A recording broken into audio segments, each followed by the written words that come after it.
यिर्मयाह ने जो भविष्यवाणी सदियों पहले कही थी, वो अब हमारी आंखों के सामने पूरी हो रही है। अगर मैं तुमसे कहूं कि एक भविष्यवाणी जो 2000 साल पहले कही गई थी, आज हमारी आंखों के सामने पूरी हो रही है, तो क्या तुम यकीन करोगे? एक नबी जिसे उसके अपने लोगों ने झूठा कहा, जिसे जेल में डाला गया, मारा गया और भुला दिया गया, पर उसकी कही हुई हर बात एक एक करके सच साबित होती गई। उसका नाम था यिर्मयाह। वो नबी जो रोता था, लेकिन सिर्फ अपने लिए नहीं, वो रोता था एक पूरे राष्ट्र के लिए जो खुद अपने विनाश की ओर बढ़ रहा था। उसकी आवाज जैसे किसी अंधेरी गली में जलता हुआ दीपक। सबने देखा, पर किसी ने उसकी रोशनी को नहीं अपनाया। और आज वही आवाज सदियों बाद फिर से सुनाई दे रही है, क्योंकि जो उसने कहा था वो केवल प्राचीन यरूशलेम के लिए नहीं था। वो संदेश था हर उस पीढ़ी के लिए जो परमेश्वर को भूल जाएगी। कहानी शुरू होती है एक युवा से जो यरूशलेम की गलियों में रहता था। वो कोई राजा नहीं था, न सैनिक, न पुजारी। वो बस एक आम युवक था। जब एक दिन परमेश्वर ने उसे पुकारा, यिर्मयाह, मैंने तुझे गर्भ में रचने से पहले जान लिया और जन्म से पहले तुझे अलग किया। मैंने तुझे राष्ट्रों के लिए नबी ठहराया। यिर्मयाह चौंक गया। उसने कहा, हे प्रभु, मैं तो बोलना भी नहीं जानता, मैं तो बच्चा हूं। पर परमेश्वर ने कहा, मत कह कि तू बच्चा है, मैं तुझे भेजता हूं। जो कुछ मैं कहूंगा तू वही बोलेगा। मत डर, क्योंकि मैं तेरे साथ हूं। उस दिन से उसकी जिंदगी बदल गई। वो अब किसी का चहेता नहीं रहा। वो लोगों के बीच था, पर अकेला। उसका संदेश था, लौट आओ। वो पुकारता था, यहूदा, तू क्यों भटक रहा है? तूने जीवते जल के सोते को छोड़ दिया और टूटी हुई हौदें बना ली जो जल भी नहीं रख सकती। लोग हंसते, मजाक उड़ाते, कहते, यिर्मयाह फिर डराने आया है, हर समय विनाश की बातें करता है। क्या तुझे कुछ अच्छा नहीं दिखता? पर यिर्मयाह जानता था, ये सिर्फ उसके शब्द नहीं है, ये खुद परमेश्वर की आवाज है जो अपने बच्चों से कह रहा है, तुम मेरे पास लौट आओ, मैं तुम्हें क्षमा कर दूंगा। पर जब लोग चेतावनी को बार बार ठुकराते हैं, तो एक समय आता है जब परमेश्वर चुप नहीं रह सकता। और यिर्मयाह वही संदेश देने आया था। यरूशलेम उस समय समृद्ध था, मंदिर भव्य था, व्यापार फल फूल रहा था। लोग सोचते थे, हमारा शहर नहीं गिरेगा, हम परमेश्वर की चुनी हुई प्रजा हैं। पर अंदर से सब सड़ रहा था। पुजारी भ्रष्ट थे, नेता लालची थे, और लोग झूठी भविष्यवाणियों के पीछे भाग रहे थे। हर कोई कहता था, शांति है, शांति है, लेकिन शांति नहीं थी। यिर्मयाह कहता था, वे मेरे लोगों के घाव को हल्के से चंगा करते हैं, कहते हैं शांति शांति, परंतु वहां शांति नहीं है। वो दिन रात रोता था, कभी मंदिर के द्वार पर खड़ा होकर, कभी शहर की गलियों में, और कहता था, तुम्हें लगता है परमेश्वर तुम्हारे साथ है, लेकिन क्या तुमने उसकी आज्ञाएं मानी हैं? लोग उसकी हंसी उड़ाते, उसके अपने परिवार ने उसका साथ छोड़ दिया। कभी उसे पीटा गया, कभी जेल में डाल दिया गया, पर वो चुप नहीं हुआ, क्योंकि उसके भीतर कुछ जल रहा था, जैसे कोई आग उसकी हड्डियों में बंद थी। वो कहता था, अगर मैं चुप रहूं तो मेरे भीतर आग सी जलती है और मैं उसे रोक नहीं पाता। यिर्मयाह देख रहा था कि यरूशलेम की दीवारें खड़ी हैं, पर उसकी आत्मा गिर चुकी है। लोग परमेश्वर के नाम का उपयोग करते हैं, पर उसका भय नहीं रखते। वे मंदिर में जाते हैं, पर बाहर अन्य देवताओं की पूजा करते हैं। यिर्मयाह कहता था, क्या तुम चोरी करोगे, हत्या करोगे, व्यभिचार करोगे, झूठ बोलोगे और फिर आकर मेरे घर में खड़े होकर कहोगे, हम सुरक्षित हैं? क्या ये घर डाकुओं की गुफा बन गया है? धीरे धीरे उसकी बात सच होने लगी। उत्तर में एक साम्राज्य उभर रहा था, बाबेल। उसका राजा नेबूकदनेस्सर दुनिया पर राज करने के लिए तैयार हो रहा था। यिर्मयाह जानता था, यही न्याय का औजार बनेगा। उसने कहा, एक उत्तरी देश से विनाश आएगा और यह देश उजाड़ दिया जाएगा। लोगों ने कहा, असंभव है, यरूशलेम तो यहोवा का नगर है। पर भविष्यवाणी झूठ नहीं होती। बाबेल बढ़ता गया और यरूशलेम अपने पाप में डूबता गया। यिर्मयाह के आंसू रुकते नहीं थे। वो कहता था, काश मेरा सिर जल का सोता होता और मेरी आंखें आंसुओं का स्रोत होती, कि मैं दिन रात अपनी प्रजा के लिए रो सकूं। वो नबी था, पर उसका दिल एक पिता जैसा था। वो दंड की नहीं, दया की बात करता था। वो कहता था, परमेश्वर तुम्हें नष्ट नहीं करना चाहता, वो चाहता है कि तुम लौट आओ। लेकिन जब हृदय कठोर हो जाए, तब चेतावनी व्यर्थ लगती है। यिर्मयाह की भविष्यवाणियां अब और भी डरावनी होने लगीं। वो कहता था, मंदिर भी जल जाएगा, शहर भी गिर जाएगा, राजा को बंधुआ बनाया जाएगा और लोग बाबेल ले जाए जाएंगे। लोगों ने कहा, यह नबी देशद्रोही है। राजा ने उसे जेल में डलवा दिया, यहां तक कि उसके कुछ लेख जलाए गए ताकि उसकी बात मिटा दी जाए। लेकिन परमेश्वर ने कहा, फिर से लिख। और यिर्मयाह ने फिर लिखा। हर वचन, हर चेतावनी, हर प्रतिज्ञा। धीरे धीरे घटनाएं घटने लगीं। बाबेल की सेना यरूशलेम के चारों ओर घिर गई। भोजन खत्म होने लगा, लोग भूख से मरने लगे। फिर एक दिन शहर की दीवारें टूट गईं, मंदिर जला, राजा पकड़ लिया गया और यरूशलेम उजड़ गया। यिर्मयाह खंडहरों के बीच खड़ा था। वो रो रहा था, पर उसकी आंखों में सिर्फ दुख नहीं था, वहां समझ थी। वो जानता था कि यह सब इसलिए हुआ क्योंकि लोग सुनना नहीं चाहते थे। जो चेतावनी बचा सकती थी, उसे उन्होंने मजाक समझा। यिर्मयाह की पुस्तक को इसलिए रुदन की पुस्तक कहा गया। उसके शब्द सिर्फ इतिहास नहीं है, वे आत्मा की आवाज हैं। पर क्या ये कहानी यहीं खत्म हो जाती है? नहीं, क्योंकि यिर्मयाह ने कुछ ऐसा कहा था जो उस समय कोई समझ नहीं पाया। उसने कहा, परमेश्वर की जलजलाहट अंत के दिनों तक ठहरने वाली है, जब तक वह अपना उद्देश्य पूरा न कर ले। यानी यह भविष्यवाणी सिर्फ यरूशलेम के लिए नहीं थी, यह एक भविष्य की पीढ़ी के लिए थी। एक ऐसी पीढ़ी जो फिर वही गलती दोहराएगी। आज हम उस युग में जी रहे हैं जहां बहुत कुछ वैसा ही दिखता है जैसा यिर्मयाह के समय में था। समृद्ध है, पर आत्मिकता कम हो रही है। धर्म है, पर सत्य का अभाव। लोग कहते हैं सब ठीक है, शांति है, पर अंदर से दुनिया डगमगा रही है। यिर्मयाह की तरह आज भी कुछ आवाजें कह रही हैं, लौट आओ क्योंकि समय निकट है। पर जैसे तब लोगों ने नहीं सुना, वैसे ही आज भी बहुत से लोग नहीं सुनना चाहते। यिर्मयाह का संदेश डराने के लिए नहीं था, जगाने के लिए था। वो चाहता था कि लोग समय रहते लौट आए। वो जानता था परमेश्वर दया का परमेश्वर है।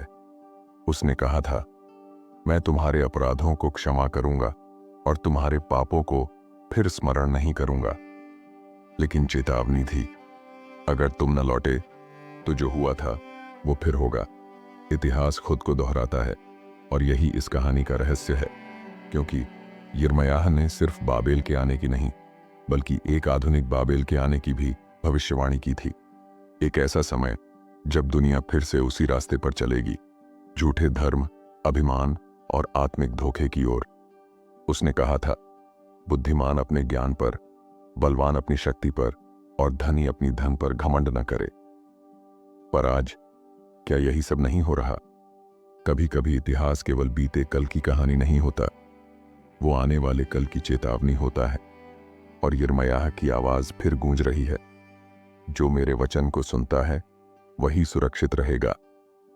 लेकिन एक सवाल अब भी बाकी है।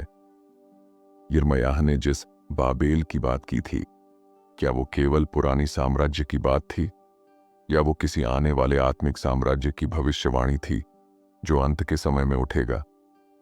क्या वो भविष्यवाणी आज पूरी हो रही है? क्या वो आधुनिक बाबेल हमारी आंखों के सामने बन रहा है और हम उसे पहचान नहीं पा रहे? यही वो रहस्य है जो यिर्मयाह की सबसे गहरी भविष्यवाणियों में छिपा है। एक ऐसा रहस्य जो उस समय तो छिपा रहा, पर अब खुलने लगा है, क्योंकि उसने कहा था, परमेश्वर का क्रोध अंत के दिनों में समझा जाएगा। अर्थात जब समय पूरा होगा, तब लोग समझेंगे कि यिर्मयाह ने जो कहा था वो केवल इतिहास नहीं था, वो भविष्य की गवाही थी। जो लोग उस समय सोचे बैठे थे कि सब ठीक है, वे नष्ट हो गए, और जो थोड़े से लोग सुनकर लौट आए, वे बच गए। आज भी वही विकल्प है, सुनना या अनसुना करना। यिर्मयाह की आवाज अब भी बुला रही है, लौट आओ, क्योंकि परमेश्वर दया करने को तैयार है। लेकिन इस सब के पीछे जो असली रहस्य है वो अब भी हमने नहीं जाना, क्योंकि यिर्मयाह ने सिर्फ विनाश की नहीं, एक पुनर्स्थापन की भी भविष्यवाणी की थी। एक ऐसा समय जब परमेश्वर अपनी प्रजा को फिर से उठाएगा, जब झूठा बाबेल गिरेगा और सत्य का राज्य स्थापित होगा। पर वो समय कब आएगा? कौन है वो बाबेल जो आज फिर से उठ रहा है? और क्या हम उस युग की शुरुआत में हैं? इन सब सवालों का जवाब यिर्मयाह की अगली भविष्यवाणी में छिपा है। वो भविष्यवाणी जो आने वाले समय को उजागर करती है, वो भविष्यवाणी जो बताती है कि कैसे एक प्राचीन शब्द आज की दुनिया में सजीव हो रहा है। आगे हम उस रहस्य को खोलेंगे जब यिर्मयाह ने कहा था बाबेल गिर जाएगा। क्या वो सिर्फ एक साम्राज्य था या पूरी मानवता के एक आत्मिक पतन की निशानी? यही रहस्य आगे उजागर होगा, क्योंकि जो हुआ था वो फिर होने वाला है, और शायद वो पहले से शुरू हो चुका है। यरूशलेम की राख अभी ठंडी भी नहीं हुई थी। यिर्मयाह उस उजड़े शहर को देख रहा था, टूटी दीवारें, जला हुआ मंदिर, खाली गलियां। लोग या तो मारे जा चुके थे या बाबेल ले जाए गए थे। हर तरफ सन्नाटा था, लेकिन यिर्मयाह की आत्मा में अब भी आग थी, क्योंकि उसने देखा था परमेश्वर की बात झूठ नहीं होती। उस दिन लोगों ने सोचा था कि यह सब खत्म हो गया, पर यिर्मयाह जानता था यह कहानी यहीं खत्म नहीं हुई, क्योंकि परमेश्वर ने उसे दिखाया था एक और समय, एक और बाबेल जो आने वाला है। वो केवल पुराने दिनों की बात नहीं थी।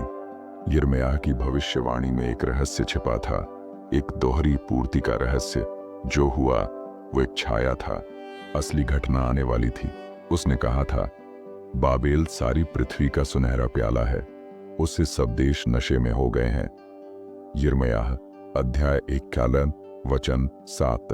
अब सोचो, प्राचीन बाबेल एक नगर था, लेकिन सारी पृथ्वी का प्याला कैसे हो सकता है?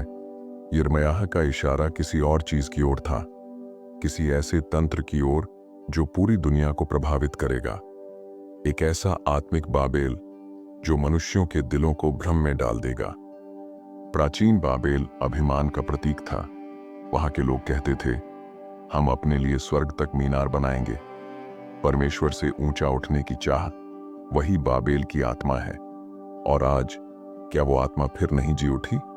मनुष्य फिर वही कह रहा है, हमें परमेश्वर की जरूरत नहीं, हम खुद सब कर सकते हैं।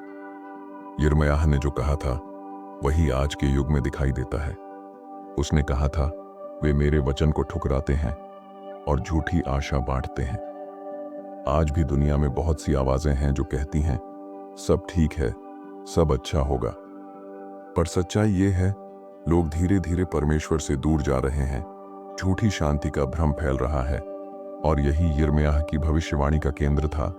उसने चेताया था, जब लोग कहेंगे शांति और सुरक्षा, तब अचानक विनाश आ पड़ेगा। ये वही चेतावनी है जो बाद में प्रेरित पौलुस ने भी दी, क्योंकि परमेश्वर का वचन एक ही आत्मा से चलता है। यिर्मयाह के अनुसार बाबेल का अर्थ था भ्रम, परमेश्वर की सच्चाई से लोगों को दूर ले जाना। और यही भ्रम आज के युग में आधुनिक बाबेल के रूप में दिखाई देता है। एक ऐसी व्यवस्था जो दिखने में धार्मिक है पर अंदर से खोखली, जहां नाम परमेश्वर का लिया जाता है पर उसकी आज्ञाएं नहीं मानी जाती, जहां लोगों को आशीष की बात तो सुनाई देती है लेकिन पश्चाताप की नहीं। यिर्मयाह ने कहा था, भविष्यद्वक्ता झूठ बोलते हैं और मेरे लोग उसे सुनना पसंद करते हैं। क्या यही आज नहीं हो रहा? लोग वही सुनना चाहते हैं जो उन्हें अच्छा लगे, न कि जो उन्हें बदल दे, और इसीलिए सच्ची चेतावनी अनसुनी रह जाती है। बाबेल का दूसरा अर्थ था विलासिता और अभिमान। लोग सोचते थे कि उनका शहर कभी नहीं गिरेगा। उन्होंने सोना, चांदी, संगीत, नाच गाना और व्यापार से अपने जीवन को भर लिया। पर जब रात आई, एक ही क्षण में सब ढह गया। बाबेल का पतन अचानक हुआ। परमेश्वर ने कहा था, एक ही घंटे में न्याय आ जाएगा। यिर्मयाह के शब्द इतिहास में दोहराए गए, पहले बाबेल में और फिर अंतिम दिनों में। प्रकाशित वाक्य की पुस्तक में लिखा है, गिर गया महान बाबेल, जो सब राष्ट्रों को अपने व्यभिचार की दाखमदिरा पिलाता था। ये वही आत्मिक बाबेल है जिसकी झलक यिर्मयाह ने देखी थी। एक ऐसा संसार जहां सब कुछ चमकदार है लेकिन आत्मा खाली है, जहां धर्म है पर सत्य नहीं, जहां मंदिर है लेकिन वहां परमेश्वर नहीं। यिर्मयाह के समय में लोग मंदिर पर भरोसा करते थे। आज लोग अपनी ताकत, तकनीक और धन पर भरोसा करते हैं, पर परमेश्वर कहता है, जो मुझ पर भरोसा रखता है वही सुरक्षित रहेगा। यिर्मयाह की भविष्यवाणी केवल चेतावनी नहीं थी, वो एक परीक्षा थी। कौन झूठी शांति के पीछे भागेगा और कौन सत्य के साथ खड़ा रहेगा? क्योंकि जब बाबेल गिरता है तब सत्य स्पष्ट हो जाता है। उसने कहा था, मेरे लोगों, उससे निकल आओ, यानी उस आत्मिक भ्रम से बाहर निकलो, उन झूठी शिक्षाओं से जो तुम्हें परमेश्वर से दूर ले जाती हैं। क्योंकि न्याय आने से पहले परमेश्वर हमेशा बुलाता है, लौट आओ। आज भी वही बुलाहट है। दुनिया तेजी से बदल रही है, मूल्य गिर रहे हैं और झूठा धर्म बढ़ रहा है। लोग सत्य से थक गए हैं पर झूठ से नहीं। और इसी में यिर्मयाह की भविष्यवाणी सजीव हो रही है। यिर्मयाह ने कहा था, वे सत्य को ठुकराएंगे और अपने लिए ऐसे शिक्षक जुटाएंगे जो उनके मन की बातें कहें। आज की पीढ़ी वही कर रही है। हर कोई अपने हिसाब से परमेश्वर को परिभाषित करना चाहता है, पर परमेश्वर वही है जो हमेशा रहा है, न्यायी पर दयालु, चेताने वाला पर बचाने वाला। यिर्मयाह की भविष्यवाणी का रहस्य यह है कि बाबेल का पतन केवल एक नगर का नहीं, बल्कि उस आत्मिक व्यवस्था का है जो परमेश्वर को छोड़कर मनुष्य को केंद्र में रखती है। जब वो गिरती है तब एक नया युग शुरू होता है। यिर्मयाह ने कहा था, देखो, दिन आ रहे हैं जब मैं अपनी प्रजा के साथ नया वाचा बांधूंगा, यानी विनाश के बाद पुनर्स्थापन, अंधकार के बाद भोर। पर उससे पहले न्याय आना जरूरी है, क्योंकि जब झूठ बहुत बढ़ जाता है तब सत्य को सामने आना ही होता है। यिर्मयाह का संदेश तब भी यही था, आज भी यही है, लौट आओ, क्योंकि जो आने वाला है वो अचानक आएगा। तो क्या ये भविष्यवाणी आज पूरी हो रही है? अगर तुम चारों ओर देखो, राष्ट्रों के बीच तनाव, नैतिक गिरावट, आत्मिक ठंडापन, ये सब उसी दिशा में जा रहे हैं जो यिर्मयाह ने देखी थी। वो आधुनिक बाबेल बन चुका है, जहां हर कोई अपने लिए जी रहा है और परमेश्वर को भूल रहा है। परमेश्वर फिर से वही पुकार रहा है, मेरे लोगों, उससे निकल आओ। क्योंकि जब बाबेल गिरेगा तो सिर्फ वो बचेंगे जो सत्य में खड़े हैं। यिर्मयाह की भविष्यवाणी अब केवल इतिहास नहीं, वर्तमान का दर्पण है, और जो आने वाला है वो पहले से लिखा जा चुका है। लेकिन ये कहानी यहीं खत्म नहीं होती, क्योंकि यिर्मयाह ने केवल बाबेल के पतन की नहीं, एक नई शुरुआत की भी घोषणा की थी। उसने कहा था, मैं अपने लोगों को उनके देश में लौटाऊंगा और उन पर फिर दया करूंगा। तो क्या इस विनाश के बाद आशा है? क्या इस अंधकार के बाद उजाला आएगा? यही हम देखेंगे आगे, जब यिर्मयाह की अंतिम भविष्यवाणी पूरी होगी, जहां न्याय के बाद प्रेम और टूटने के बाद पुनर्निर्माण होगा।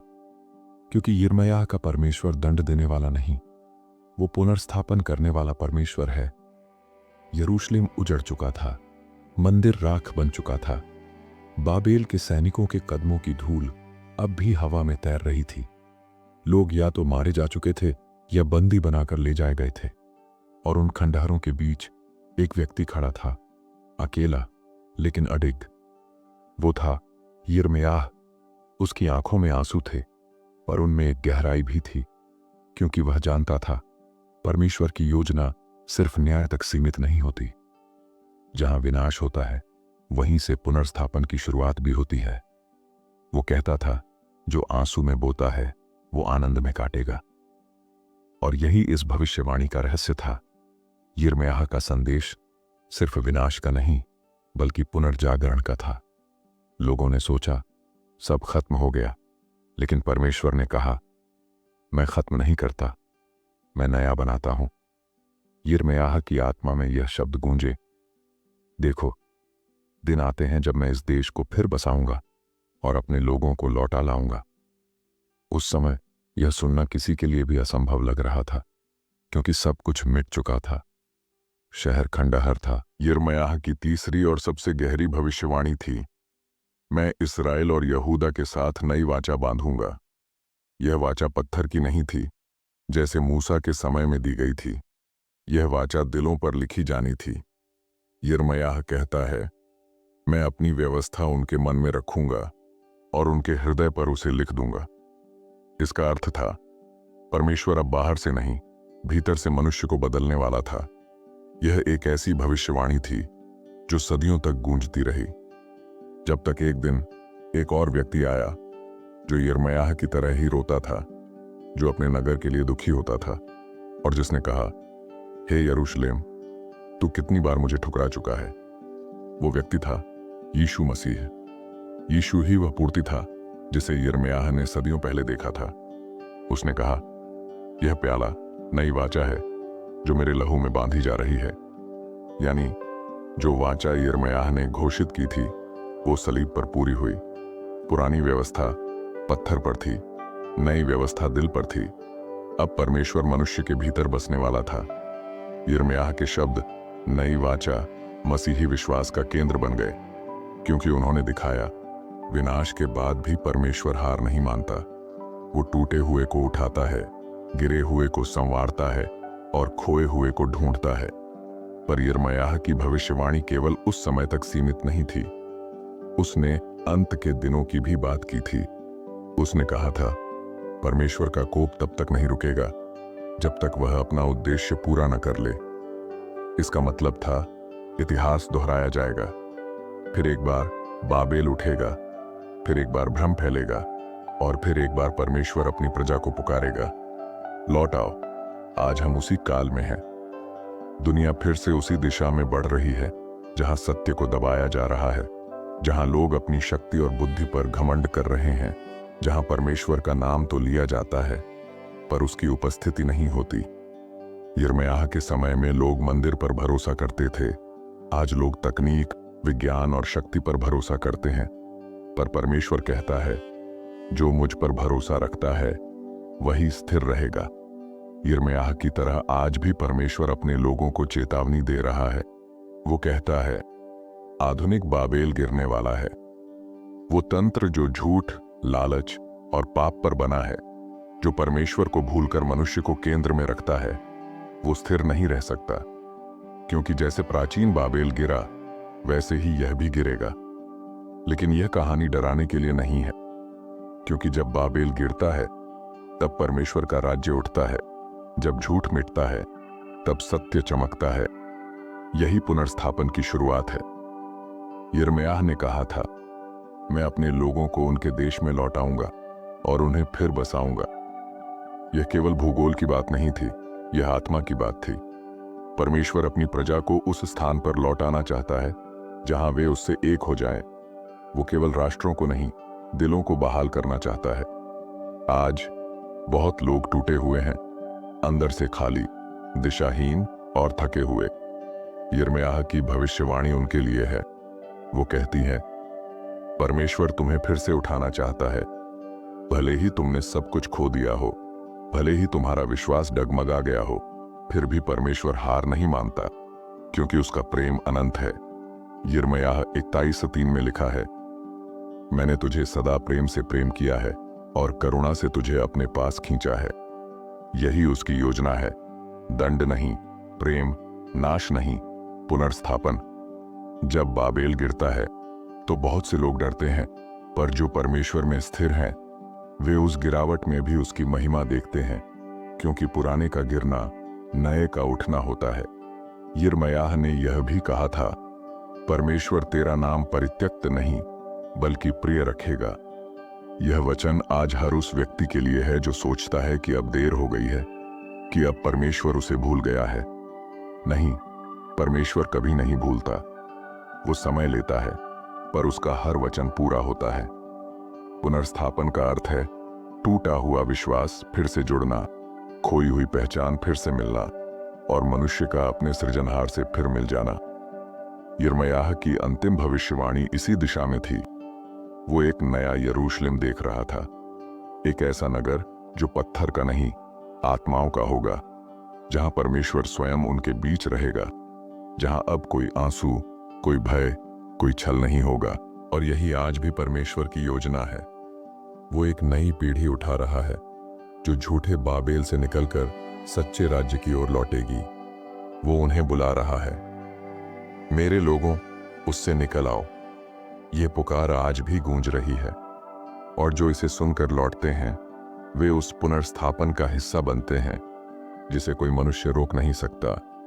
यिर्मयाह ने कहा था, विनाश के बाद मैं अपनी प्रजा को सांत्वना दूंगा। उसका अर्थ था, परमेश्वर कभी खाली हाथ समाप्त नहीं करता। जहां आंसू है वहां उसकी करुणा है, जहां टूटन है वहां उसका स्पर्श है, और जहां सब कुछ खो गया लगता है वहीं से नई शुरुआत होती है। तो अगर तुम्हारे जीवन में भी सब कुछ राख जैसा दिखता है तो याद रखो, यिर्मयाह की कहानी यही कहती है कि राख से भी सौंदर्य निकल सकता है। जो गिरा है वो उठ सकता है, जो खोया है वो पाया जा सकता है, क्योंकि परमेश्वर अभी भी वही है जो रोते हुए भी प्रेम करता है, जो न्याय के साथ दया दिखाता है और जो हर टूटे दिल को नया बनाता है। यिर्मयाह की भविष्यवाणी पूरी हो चुकी है और फिर भी पूरी हो रही है। हर बार जब कोई दिल परमेश्वर के पास लौटता है वो पुनर्स्थापन का हिस्सा बन जाता है। बाबेल गिर गया था, पर परमेश्वर का राज्य आज भी खड़ा है, और वो कह रहा है, देखो मैं सब कुछ नया करता हूं। यही यिर्मयाह का संदेश था, यही आज का संदेश है। विनाश के बाद भी आशा जीवित है, क्योंकि परमेश्वर का प्रेम कभी समाप्त नहीं होता।